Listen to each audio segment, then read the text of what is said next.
বাংলাদেশের পরবর্তী সেনাপ্রধান কে হবেন এ নিয়ে সামরিক ও রাজনৈতিক অঙ্গনে নানা জল্পনা কল্পনা চলছে। তবে সরকার বা সংশ্লিষ্ট কর্তৃপক্ষ এখনো এ বিষয়ে কোনো আনুষ্ঠানিক ঘোষণা দেয়নি।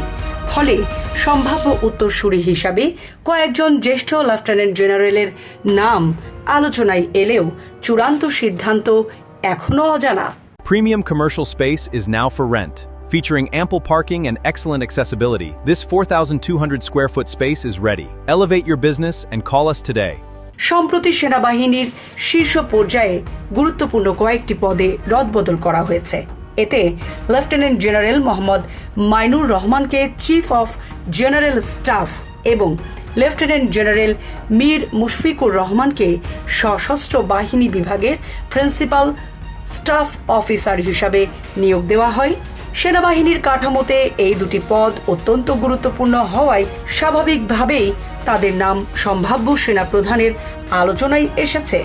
এছাড়া বিভিন্ন মহলে লেফটেন্যান্ট জেনারেল মোহাম্মদ শাহিনুল হক এবং লেফটেন্যান্ট জেনারেল মোহাম্মদ ফয়জুর রহমানের নামও সম্ভাব্য প্রার্থী হিসাবে উচ্চারিত হচ্ছে।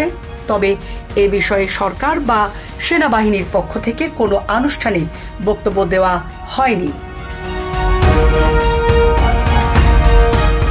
লেফটেন্যান্ট জেনারেল মোহাম্মদ মাইনুর রহমান এর আগে আর্টিলারি ডিরেক্টর ও একটি এরিয়া কমান্ডের জেনারেল অফিসার কমান্ডিং হিসাবে দায়িত্ব পালন করেছেন।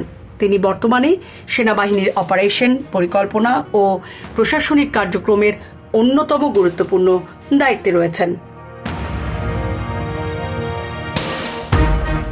অন্যদিকে লেফটেন্যান্ট জেনারেল মোহাম্মদ শাহিনুল হক কর্মজীবনে অসাধারণ অবদানের জন্য অসামান্য সেবা পদক, বিশিষ্ট সেবা পদক এবং জাতীয় শুদ্ধাচার পুরস্কারে ভূষিত হয়েছেন। দীর্ঘ সামরিক অভিজ্ঞতার কারণে তাকেও সম্ভাব্য উত্তরসূরিদের একজন হিসাবে বিবেচনা করা হচ্ছে বলে বিভিন্ন মহলে আলোচনা রয়েছে। লেফটেন্যান্ট জেনারেল মোহাম্মদ ফয়জুর রহমান 2024 সালের 12 আগস্ট ডিজিএফআই এর মহাপরিচালক হিসাবে দায়িত্ব গ্রহণ করেন। পরে একই বছরের 14 অক্টোবর তাকে লেফটেন্যান্ট জেনারেল পদে পদোন্নীত দিয়ে কোয়ার্টার মাস্টার জেনারেল হিসাবে নিয়োগ দেওয়া হয়।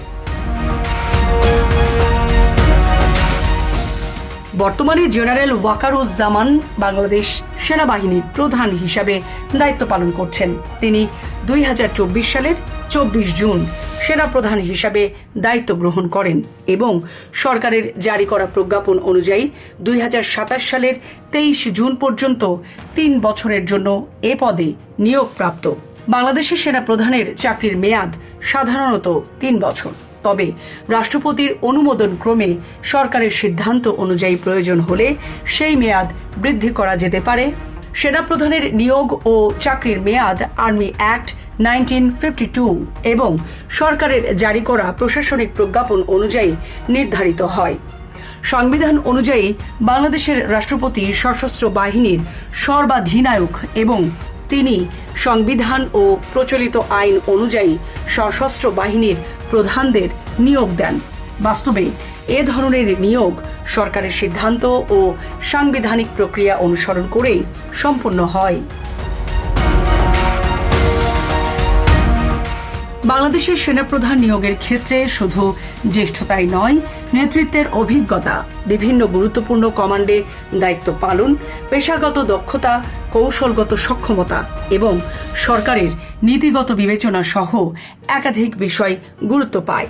ফলে আনুষ্ঠানিক ঘোষণা না আসা পর্যন্ত কোনো কর্মকর্তাকেই নিশ্চিতভাবে পরবর্তী সেনাপ্রধান হিসাবে বিবেচনা করার সুযোগ নেই।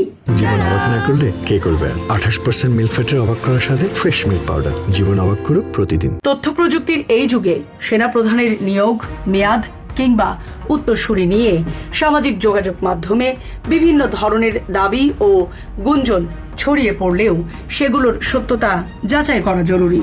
এ ধরনের বিষয়ে সরকার বা সংশ্লিষ্ট কর্তৃপক্ষের আনুষ্ঠানিক প্রজ্ঞাপন ও ঘোষণাকেই নির্ভরযোগ্য তথ্যসূত্র হিসাবে বিবেচনা করা উচিত। সামরিনা প্রীতি, ঢাকা এক্সপ্রেস।